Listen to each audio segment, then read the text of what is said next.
听友心如潮，故事在燃烧。欢迎收听今天的故事。以下以作者的第一人称讲述。你是说，你觉得你妈换人了？我有点头大。对面的女孩一脸认真，她皮肤白皙，面容清秀，就是眼下浓重的乌青色，显得人颇为憔悴。我有点怀疑她的精神状态。不过也是，能来我这里的委托人多半都不太正常。我叫沈璐，今年大二，是江城大学心理学专业的学生。为了卷死其他同学赢学分，搞了个社团叫超自然现象研究社。不过自社团成立以来，就没接过什么正经的委托人。不是说自己感受到外星人的召唤了，就是标榜自身有异能，实则都是一群重度脑洞患者。眼前的这个女孩估计就属于这类人。她叫杨芝，从名字上看来跟我有缘，是机械学院的新生，田径部的队员。长期跟奇葩打交道的我，秉持着有好有爱的交际态度，流程化的继续询问：你为什么这么笃定你妈换人了呢？她说因为一颗痣。杨芝撸起袖子，指着她的小臂内侧，那里有一颗椭圆形的棕色痣，妈妈在同样的位置有一颗一模一样的痣。小时候妈妈告诉我，这是我跟她命中注定做母女的证明。前些日子我发现妈妈这里并没有痣，跟她提这个事情，她也完全没有印象了，甚至说她这里从来都没长过痣。而且我现在细细想来，觉得妈妈跟爸爸都变了，跟小时候那会儿性格上有很大变化。我有点头疼，忍不住长叹了口气。本着对委托人认真负责的态度，我还是耐着性子跟他解释。我问你，你说以前你妈妈跟你讲这颗痣的时候，你多大？他说记不清了，不到5岁吧。我说首先呢，小孩子大脑发育还不成熟，想象力非常活跃，会把想象和现实混淆在一起。也就是说，你跟妈妈长有相同痣的这件事情，可能来源于你的幻想或是梦境。其次呢，痣这个东西有变小甚至消失的概率的，这是自然界存在的事情。至于你说你妈妈不记得这件事，毕竟都过去10几年了，不记得也很正常。我拍了下杨芝的臂膀，所以你不要反复想这件事，你越想，大脑就会不断地搜集一些细节，去强制性证实你的猜想。我觉得我从科学的角度诠释得非常完美，简直堪比走进科学。杨芝则是一直保持缄默的态度，她的眼眸低垂，看不出表情。正当我沉溺在自己完美的答疑解惑带来的虚荣感时，杨芝像是终于鼓足勇气地开了口。她接下来的话语令我终生难忘，直接动摇了我20年来坚定的唯物主义信念。没错，我是个坚定的唯物主义者。至于为什么搞超自然现象研究社，当然是为了用科学的理论去解释一切的超自然现象。但杨芝的出现彻底打破了我的信仰。杨芝用力地攥紧双手，他的指尖已经开始泛白。谢谢你解答我的困惑。我还有一件事情想委托你调查，这是我来找你的主要原因。我的左眼皮微微跳起，不知为何，我预感到他接下来讲的事情并不简单。肾上腺素开始狂飙。以下是杨芝的故事。我一直生活在一个幸福的4口之家，有一个小5岁的弟弟。爸爸妈妈感情恩爱，对我跟弟弟极好。可我就是会在偶尔的某个瞬间觉得，妈妈和爸爸已经不是小时候的他们了。他们经常忘记幼儿时期跟我讲过的话，发生过的事情。我常常觉得他们既熟悉又陌生。3年前开始发生的那件事情，让我的这种感觉愈来愈浓烈。我至今都难以忘记那个夜晚。3年前的那天深夜，我在迷迷糊糊中醒来。确切地说，我是被一阵声响给吵醒的。那是一段咯哒咯哒的声音，这种声音难以形容，听得人心里很不舒服，在寂静的夜里尤为明显。起初我以为是风吹打窗户的声音，就起来去关窗户。可当窗户关严实后，那声音还在，而且越来越明显了。咯哒咯哒，尾音越拖越长。我逐渐听清了，那声音像是从人嘴里发出来的。我围着床走了一圈，找不到声音的来源，只得闭上眼睛仔细听。那个声音越来越大，我渐渐地感觉到了它的源头，是我那面穿衣镜。我的心一下就提到了嗓子眼，但还是小心翼翼地往跟前挪步。看到镜子的一霎间，差点没晕过去。镜子里面根本没有我的倒影，而是我爸妈2个人。其实准确来说，应该是里面并排站着一男一女，他们穿着白天我爸妈穿的衣服，身形也和他们一致。但不同的是，他们没有脸，就是2张白面。但直觉却告诉我，那就是我爸妈没错。我吓得立刻跑出了屋子，跑到了爸妈的卧室里，跟他们哭诉了这件事。但他们却只觉得那是我做的噩梦而已。这件事虽然给了我很大惊吓，但时间渐渐过去，我的情绪逐渐稳定了下来。就在我开始怀疑那晚只是一场梦的时候，同样的事情再次发生了。同样的深夜，我再一次被咯哒咯哒的异响吵醒，只不过这一次声音的来源出自卫生间。上次的事情发生后，我就收起了卧室的穿衣镜，在我的房间里再也没有一面镜子存放。可就算是这样，我依旧在卫生间的镜子里看到了那2个没有脸的人。这样的诡异情景大概每隔几个月就会发生一次，不断刺激着我濒临崩溃的神经。没有人相信我。我意识到只有我能听到那个诡异的声响。就算我在发现异响后立刻抓着妈妈冲进卫生间，她也依旧看不到镜子里的异常情况。渐渐的，他们都认为那是我精神不稳定导致的幻觉。我也变得麻木起来，内心暗示自己这都是假的。自那以后，我睡觉一直戴着耳塞，常年服用褪黑素来确保自己不会夜半醒来。我发誓，我以上说的都是真的。杨枝情绪激动，朝天伸出的3根手指隐隐颤抖着。我轻轻按下了他的手，也稍稍平复了下自己的心跳。所以你是想找我调查你会看到幻象的这件事吗？杨枝默默地点头，接着他又叹了一口气，惨白的面色衬得他憔悴不堪。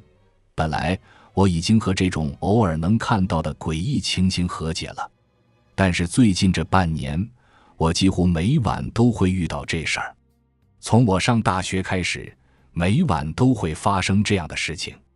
无论我是在家住还是在宿舍住，都会听见和看见，而且他们直接出现在了我的面前。说到这里，杨枝情绪激动，紧紧地抱住自己的头。每天夜里，他们会出现我的床沿上，我的书桌旁，我寝室的走道上，卫生间里，无所不在。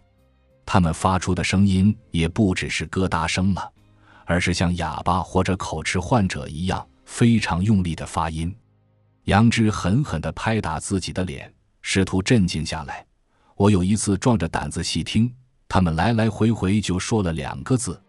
他们说快逃，他们让我快逃。杨枝的脸上充满惧色，良久的沉默。无论对杨枝还是我这样一个无神论者，都需要一点时间去消化接受这样的恐怖经历。正值寒冬季节，呼啸的冷风无情地吹打着这间小屋的门窗，发出啪嗒啪嗒的声音。在我们彼此沉默相对的空气里越发死寂和诡异。我全身打了个冷战，决定打破这该死的寂静。这样吧，让我们都冷静一下。现在需要解决的问题，其实可以总结为：判断你看到的那东西是幻觉还是真实。杨枝点头赞同。我尽量让自己语气保持平稳。你先不要过于害怕，人在不良精神状态下，的确是会产生幻觉的，有不少这样的案例。不知是安慰杨枝，还是安慰我自己。话说，你介意进行一次心理催眠吗？我单刀直入。理智逐渐占据了脑海中的上风，我决定首先确认杨枝所述事情的真伪。不是怀疑他说谎，而是因为人类是种复杂的生物，有时候为了自我保护，人类的大脑或许会对自己撒谎。杨枝有些疑惑，催眠？我说，对，就是让你的大脑进入一种催眠状态，有助于我们调查你遇到的幻想。你可以把它看成一种心理治疗的手段。看着杨枝有些犹豫的样子，我拍着胸脯表示，放心吧，不会伤害你的。别看我才大二，我私下练习过很多次了，成功率很高的。杨枝微微颔首，算是答应了。我立马找来躺椅和轻柔的棉被，让杨枝躺了上去，又放了一些轻音乐，开始对他催眠。同我以往的经验一样，催眠过程还算顺利。在语言的引导下，杨枝很快进入了催眠状态。我开始了催眠任务的主线问题：你叫什么名字？杨枝。叔弟，他微微皱起眉头。我叫明珠。我接着问道：明珠，是小明吗？你是什么专业的学生？杨枝依旧是眉头颦起。妈妈希望我读机械专业，因为好赚钱。这回答也有点奇怪，不过也情有可原。毕竟我跟杨枝才第一次见面，催眠师和被催眠者之间的信任程度会极大地影响催眠效果。到目前为止，我能深度催眠的都是关系较为亲近的家人朋友。我决定切入主题，你半夜看到人是谁？杨枝沉默了，他的呼吸变得急促，脸上露出了一丝惊恐的表情，仿佛看到了什么可怕的事情。我继续问道：半夜跟你说话的人是谁？杨枝的全身瑟缩起来，嘴唇颤抖。正当我准备问第三遍时，杨枝突然大声喊道：死了，已经死了。突然这么一下子，我被吓得猛一倒，撞掉了桌上的马克杯，杯子顷刻间摔了个粉身碎骨。杨枝也被吓醒了，他大口大口喘着气，浑身都在发颤。这次催眠太失败了，没问出多少东西，且杨枝的每一个回答都让我匪夷所思，除了平添惊吓之外，没有任何有效信息。看来只能再深入调查了。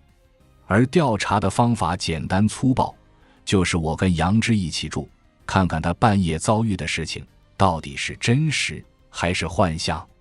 我跟机械学院不在一个宿舍楼，宿管阿姨无疑是全校最负责任的岗位，坚决不允许非本栋宿舍楼的人入内。也罢，杨枝说他看见那东西最明显的地方就是自己家的卧室和在老家的时候，尤其是在老家，他暑假那次就被吓得再也不敢在老家过夜了。正好杨枝的父母也算是重点调查对象，于是这周末的晚上，我就以杨枝好友的身份拜访了他的家。我拎了些水果和茶叶做礼物，跟着杨枝进了家门。他的父母看起来很正常。晚饭期间，我们客套地寒暄着。不知道是否是我的错觉，杨枝父母对我的造访不太欢迎，语气和神态中总是透露出一种厌烦。杨枝的弟弟就更糟糕了，从头到尾没跟我们讲过一句话，吃了饭立刻就回了自己房间。他的父母解释道：弟弟快中考了，压力大，让我这个客人体谅一下。我当然赶忙给了台阶，说理解理解。饭后我提议杨枝先去他的房间看一下，可等我们进了杨枝卧室时，却吃了一惊。这个房间已然变成仓库了，堆放着这个家庭所有的生活杂物，连一张可睡的床铺都没有了。杨枝有些尴尬，跟他的父母说起晚上要带我在家住的事情。不料他父母竟当着我的面开始骂他：你不是有宿舍住吗？为啥还要回家？他妈妈的嗓门有些刺耳。杨枝正欲说什么，旁边的爸爸就不耐烦地打断他：跟你说多少次了，你弟现在在关键时期，你不要回家打扰他学习。一旁的我看着他们争吵，尬出天际，恨不得找个缝钻进去。还好尴尬的时间没有挨太久。杨枝很抱歉地带着我返回了学校，不好意思让你白跑一趟。我急忙摆手，没关系。杨枝尴尬地笑了下，脸上带着哀伤，他们以前不这样的。我记得小时候爸爸妈妈不会对我发脾气。我看着杨枝的脸有些出神，有些鬼使神差地说：这样吧，要不我们就回你老家吧。你不是说在那里看见那东西最明显吗？你老家可以过夜吗？杨枝点了点头，老家现在就我奶奶一个人住，家里有好多空房间，肯定可以住的。说罢，他脸上浮现出了歉意，就是要麻烦你跑一趟外省了。我说没关系，明天周六，咱们正好趁着周末去一趟。说完，我跟杨枝就立即买了第二天的火车票，约好了明天在校门口见面。第二天一早，我提前去见了超自然现象研究社的社员小韩，是我的大一学弟。嘱咐好让他帮我查的事情后，就跟着杨枝踏上了旅途。没想到这次旅程却是噩梦的开始。杨枝的老家位于禹州省的一座偏僻镇子黑云镇。偏僻到什么程度呢？下了火车后搭乘2个小时的大巴，大巴车到站后又跟着杨枝走了5公里路。路上遇见了同乡的村民，带着我们乘了他家的电动3轮车，足足半个小时后才到村口。不夸张地说，来到这里我已经后悔了。杨枝把我卖了，我都无能为力。终于在太阳下山前，我们赶到了杨枝奶奶的农家小院。这是一栋典型的北方农村院落，小2层高，有点简陋，通往2楼的楼梯是修在室外的那种。这对于我这个南方城市长大的孩子来说是第一次见。1楼是客厅厨房和杨枝奶奶的主卧，2楼都是客房。院子还挺大的，分为前院和后院，用2米高的围墙围了起来。前院种了一堆蔬菜，养了3两只鸡。至于后院，我刚准备走过去瞧，就被杨枝奶奶拦住了，说是那边拴了只爱咬人的猎犬。我听后就此作罢。奶奶跟杨枝的父母比起来热情得多了，做了不少好吃的招待我们。晚上11点多，我跟杨枝洗漱好，回到了2楼卧室。我提前在卧室的各个角落里放了摄像头，为了确保那东西的出现，还专门从别的房间搬来了招魂用的大镜子。一切准备就绪，我跟杨枝默默地等待那一刻的降临。就在我们屏气凝神的静默中，时钟走到了1、2点，无事发生，夜晚静谧的似一汪死水。我们默契的都不讲话，静静地看着那缓慢移动的指针。慢慢的，1点钟、2点钟，渐渐的，我实在扛不住一天的奔波劳累，倦意侵袭了大脑，沉沉地睡了过去。一阵异响把我从深度睡眠中拉了出来，咯咯哒，咯咯咯哒。在幽静的夜里，这声音格外明显，就像口技者发出的模仿木门开合的声音一样，要多诡异就有多诡异。听到这个声音的1秒钟内，我就彻底清醒过来了，寒意直接从脊背上喷涌而出，直冲天灵盖，鸡皮疙瘩顺着我的后脑勺顷刻间爬满了全身。这个声音离我们很近很近，我努力地让自己保持理智，可双腿在被子里已经抖成了筛子。我必须把杨志叫醒，看来这一切并不是幻想，而是真实存在的超自然现象。我们得尽快找到这个声音的来源。我微微转过身来，准备叫醒睡在一旁的杨枝。只见他半坐在床上，眼睛无神却半睁着，双手做环抱状。我推了一下杨枝，杨枝没有反应，但从他的嘴里传来了声响，咯哒咯哒。这个诡异的声音竟是来源于他的。他的嘴巴一开一合，发出毫无感情的机械音，随着声响还时不时地抖动身体，像极了一个上了发条的人偶娃娃。我拼尽全力从干涸的喉咙里发出了声音，但他却像没听见一样，机械性地重复着木偶音。我拼尽此生最大的力气阻止了自己叫喊出声，但内心已经炸了。这到底是什么情况？我本能似的缓慢挪动着身体，想要离这个杨枝远一点。突然间，他似乎是感受到我的存在一样，眼睛瞬间睁圆。夜色下的卧室十分敞亮，我看见面容惨白如鬼的杨枝睁大了他那双了无生机的眼睛，他的眼眸像木偶一般朝我慢慢转动了过来，连带着僵硬的脖子一起，像一个坏掉的人偶，发出可怖的响动。我被他这怪异的动作给吓得僵在了原地。他的眼珠子瞪得老大，嘴巴开合的幅度也越来越夸张，像一个口吃患者一样挣扎着出声。一阵咿咿呀呀之后，传来了清晰的声音，是一个不属于杨枝的陌生女人的声音。你是谁？我下意识地放声尖叫，下一秒连滚带爬地跑出了房间，奔向了1楼。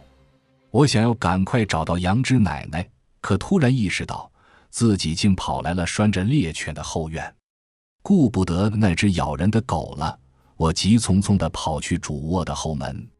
可连门把手都还没有握到的时候，我就感到了背后有一股强烈的视线袭来，双腿不争气地再次哆嗦起来。一个不属于这周遭阴森恐怖氛围的童声传来：你是谁呀？接着便传来了诡异的孩童哭喊声。理智再一次离家出走，我脑子一片空白。意识回笼时，全身传来了一阵剧痛。原来我刚刚拼命爬上了2米高的围墙，重重地摔了下来。我什么都管不了了，脑袋里只想着一件事，我要离开这个鬼地方。凌晨时分的偏远乡村，我在浓重的夜色下狂奔，跑了大概有20多分钟，渐渐冷静了一些。看了下手表，大概4点钟左右。不远处有一家村民发现了满身狼狈的我，这家女人正在做早餐的样子。看到穿着睡衣、满脸慌张、光着脚丫子的我，很是震惊。我仔细观察了这对夫妻，再三确认他们是正常人类后，接受了他们的好意。一碗热乎乎的白粥下肚，我的情绪得到了莫大的疏解。看着安静躺在睡衣兜里手机，我暗自庆幸，这么跑都没有把它弄丢。打开手机界面，关掉了一直在工作的录音键。至少现在，在这个可怕的村子里，我不想再去回忆刚刚发生的事情。这户人家对我很感兴趣，但也很有分寸感。见我不怎么说话，也就不再继续追问。这家男人准备赶早班火车进城打工，他愿意捎带我到镇上的大巴站。这太好不过了，我现在1秒钟都不想待在这里。没过多久，穿着这家人送我的棉拖鞋，我坐着他们的3蹦子离开了。到了镇上，彻底远离了那个村子，我的内心终于镇静了下来。跟村民告别前，我鬼使神差的问出了那个问题：您认识村里那个叫杨枝的女孩吗？村民憨厚的脸上充满了疑问：什么杨枝？我说，今年上大学的那个女孩，大概20岁左右，您不认识吗？这个村子规模不大，按理说邻里应该都认识。村民笑了笑，俺们村里现在还没出一个大学生呢。我不知道该怎么说。接着他像是突然想起了什么一样，你说的该不会是杨胜强家吧？他家搬去城里了，现在就剩个老母亲在村里。俺们村里就2户姓杨的。我赶忙点了点头，我记得杨枝说过他的父亲就叫这个名字。他家就一个独生子啊，叫杨天赐。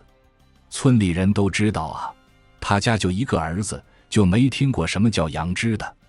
刹那间，我觉得有什么东西堵在了喉头，咳不上来也咽不下去。小韩对我的遭遇表示同情，也就是说，你遇到鬼了，那个杨枝就是个不存在的人。我有点烦躁，能不胡说吗？从黑云镇回来以后，我那离家出走多时的理智正在逐渐回归。别掰扯了，快点说正事儿。小韩收起了玩笑的语气，好吧，你让我查的事儿，跟你问那个村民的结果是如出一辙。咱们学校压根儿就没有杨枝这个人。这几天我可查遍了，不论是机械学院还是校田径部的，没有一个叫杨枝的女生。我死乞白赖的求了校信息管理部的老师，查到的结果就是根本没有这个人。我的额头隐隐作痛，不自觉的叹气。也是啊，他一开始说他是田径部的，我就怀疑了。他的皮肤煞白的，一看就没怎么晒过太阳，状态也憔悴，一点都不像经常运动的那种。小韩在一旁附和我，虽然他根本就没见过杨枝本人，他老家的村民也不认识他。我们第一天回去，村民以为他是外村来的。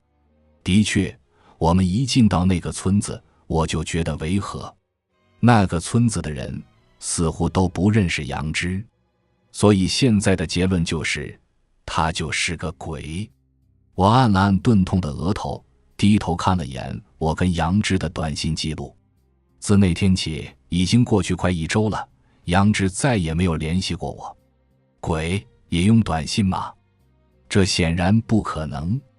无论怎样，就算他的身份是假的，但他的的确确是个货真价实的人。正思索着，手机突然叮了一声，我看了下屏幕，是杨枝发的短信，忍不住一激灵，默默打开页面。非常抱歉，奶奶说我那晚梦游把你吓到了，给你造成了不好的影响，对不起。一时间我也不知道该怎么说，机械性的回复，没事儿，我也得跟你说抱歉，没有跟你讲一下就自己回来了。对方很快回复道，你的行李我明天下午会把它带来，放心吧。我就放在门口不进去，以后我也不会再来麻烦你了，谢谢你之前的照顾。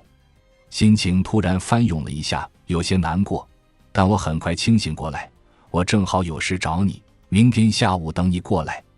小韩全程看着我们的对话，他惊讶了，你要再见他呀？你知道咋回事了？小韩有点摸不着头脑。我说，大概吧，其实也是猜想，明天见了他本人才能验证。说罢，我招呼小韩一起出门，走吧，去校外那个川菜馆吃午饭去，顺便查件事儿。半个下午的功夫，我们就查到了杨枝打工的便利店。这家便利店就在学校1公里的范围内，24小时营业，提供住宿。杨枝所谓的宿舍其实在这里。他的工作时间固定在晚上6点到1、2点之间，有时候一早也会去值班。小韩有点疑惑，杨枝为什么撒谎？是咱们学校的学生啊，害怕你不帮他。我说不是，他应该不是撒谎。人的大脑有时候出于自我保护，可能会欺骗自己，出现把想象和现实混淆的现象。小韩觉得自己快要长脑子了，他突然灵光一闪，是这样吧？根据你之前说的，杨枝其实生活在一个极度重男轻女的家庭，这影响了他的精神状态，让他产生了认知混淆。他想象着自己考上了心仪的大学，加入了喜欢的社团，自己还被家人深爱着。久而久之，这种想象就被他认成了事实。但下一刻，小韩的脑袋又耷拉了下来。不对呀，那他老家怎么也说没有他这个人？他半夜遇到的那事儿，又是怎么回事？我长叹了一口气，心中有了不好的猜想，恐怕事情远没有我们想象的那样简单。第二天下午2点多，杨枝拉着我的行李箱来了。他在门口逡巡不前，我起身把犹豫的他拉了进来。他的状态比我上周见他时还要糟糕，脸色煞白如纸，眼下的乌青有往整张脸扩散的趋势。他这样子晚上出门一定能吓到不少人。眼下小韩已经害怕地躲在了一边。杨枝本想跟我说什么，但他警惕性地瞅了瞅旁边角落里的小韩。我安慰他道，他是我这个社团的团员，算是我的助手，如果你介意的话，我可以让他出去。小韩欲言又止，杨枝倒是先开了口，不用麻烦了。接着他小心翼翼地问道，你说有事找我？我示意杨枝坐了下来。对，如果你信任我的话，我想跟你解释这一切的事情。杨枝暗淡的眼神突然变亮了一些。真的吗？我说真的，但是我需要再一次对你进行催眠。我弯下腰，双手握紧了他的手，视线对上了他那有些阴郁的眸子。我知道我在你老家的表现很不靠谱，但请你再信任我一次。杨枝用力地点了点头，我相信你。他的眼眶微微有一点泛红，吸了2下鼻子，他自觉地走到躺椅边躺了下去。这一次的催眠比上次顺利得多了。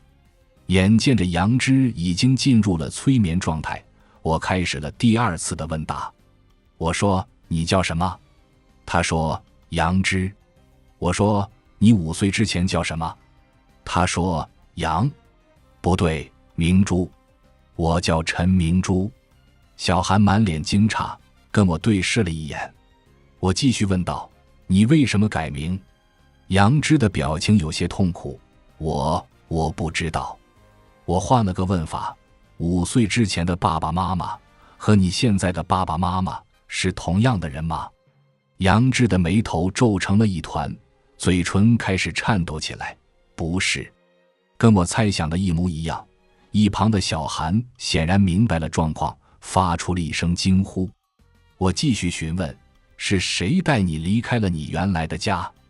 杨枝的呼吸变得急促起来，脸上的表情惊恐不已。是奶奶，是她带走了我。她打我，用钳子架我的手。我说，她怎么带走你的？杨枝流泪了。我在院子里玩，她问我要不要跟她吃好吃的，就带我走了。坐了好久的车，我好难受。我说，后来发生了什么？杨枝说，我在一个老房子里，好多的小孩，我好饿，最后只剩我一个。他带我去了爸爸妈妈家，让我喊他们。我说，然后呢？杨枝的情绪几近崩溃。我不喊爸爸妈妈，他们就打我。我好疼，好疼啊！最后我叫了爸爸妈妈，终于不用再疼了。突然间，杨枝开始用手疯狂捶打自己的脑袋，像一只失了肢的小兽。我赶忙扑了上去，紧紧地抱住了他，他的拳头渐渐停了下来，人也陷入了沉睡之中。我轻轻抚了下杨枝布满泪痕的脸，明珠，很快就可以回家了。我跟小韩同杨枝讲了事情的具体情况，随后就报了警。休息3秒，喝口水，马上回来。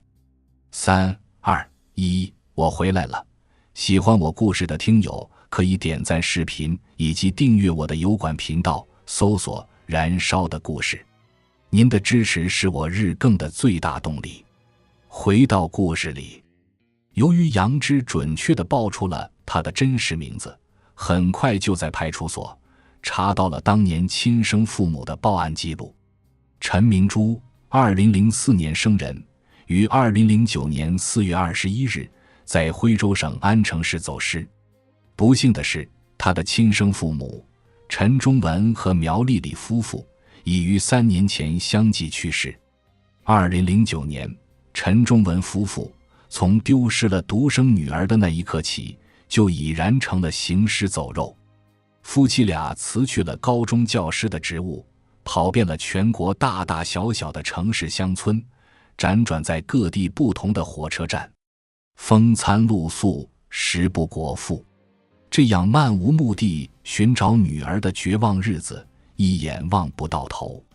没过几年，母亲苗丽丽就疯了，父亲陈忠文也一病不起，精神日渐衰弱下去。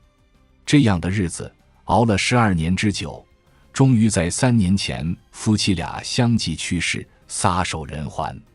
警方根据杨枝提供的线索，很快将犯罪嫌疑人锁定在了杨枝奶奶张英身上。就这样顺藤摸瓜，牵出了黑云镇一条拐卖儿童的黑色产业链。原来这个张英是个老手，伙同隔壁村共犯习庆峰2人，于1999年开始在徽州省多地进行着拐卖儿童的勾当。2人近20年间共计拐卖儿童20余人。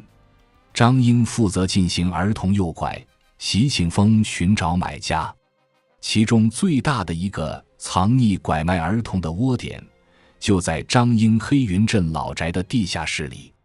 更为可怕的是，警方了解到，张英在半年前就已经计划着将孙女杨枝卖到山区去。买家早就联系好了，是一个50多岁的老汉。杨枝的经历非常不幸，但他却异常勇敢地站了出来，成为起诉张英等人的原告代表。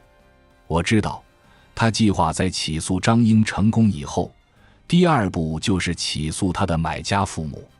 无论结果如何，他都会去做这件事。他说，只有这样才能告慰亲生父母在天之灵。案件由于涉案人员众多，20个家庭，几十年来的支离破碎，牵动了数以万计人们的心。法网恢恢，疏而不漏。终于，张英、习庆峰2人被依法判处了死刑。拿到法院判决书的那天，我陪着杨枝回了安城老家。不幸中的万幸，杨枝的其他亲人还在，他们都在日夜期盼着杨枝的归来。杨枝把自己的户口迁回了安城，也把自己的名字改了回来。陈明珠，这个名字代表着父母的爱与期望。可惜视他为掌上明珠的父母都已经不在了，变成了2座寂寥的坟。明珠趴在坟前泣不成声，跨越了10几年的念念不忘，化作了满山的绿草芬芳，回想着女儿字字泣血的呜咽。回到了真实的故乡，明珠多年前尘封的记忆被一点点唤醒了。热闹又喜庆的家宴之后，爷爷拿出了一捆厚实的相册，里面有不少明珠小时候的照片。打开相册，那里面记录着明珠自出生到走失前的点点滴滴。明珠的视线停留在了一张照片上，她和母亲开心地比着耶，而母亲的小臂内侧有一颗椭圆形的棕色痣。明珠告诉我，自那天我们报警后，他就再也没有遇到过异常情况了。虽然他很想再次遇到。明珠在全家人的支持下决定参加高考，他的目标是江城大学的法律系。由于复习备考时间宝贵，他跟我的联系少了起来。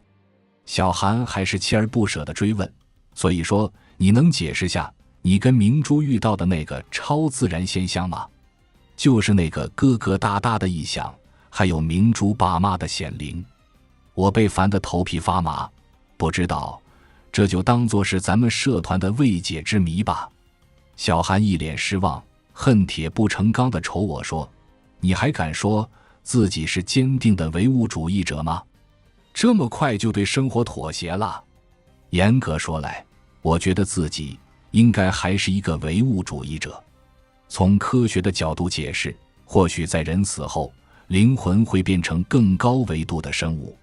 那么我们之前遭遇的那些事，是不是就可以被解释为高维生物的行为对三维世界产生的影响了？深夜，我无意识地放任着自己的脑洞。我记得明珠爷爷说，明珠的母亲是一个优秀的高中物理教师，兴趣爱好很广泛，尤其喜欢摩斯电码这种东西。等等，摩斯电码？我急忙掏出手机，打开了许久之前的恐怖录音。明珠之前精神状态不稳定，存在记忆偏差的可能。她听到的应该不是规律的咯哒咯哒声。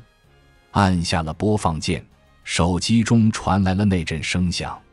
按照摩斯密码翻译成英文，再按照汉语的拼音得到的组合是快逃，我的女儿。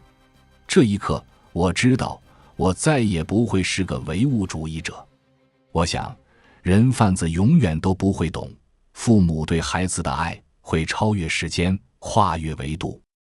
好了，听友们，这篇故事到此结束，敬请期待下一篇更精彩。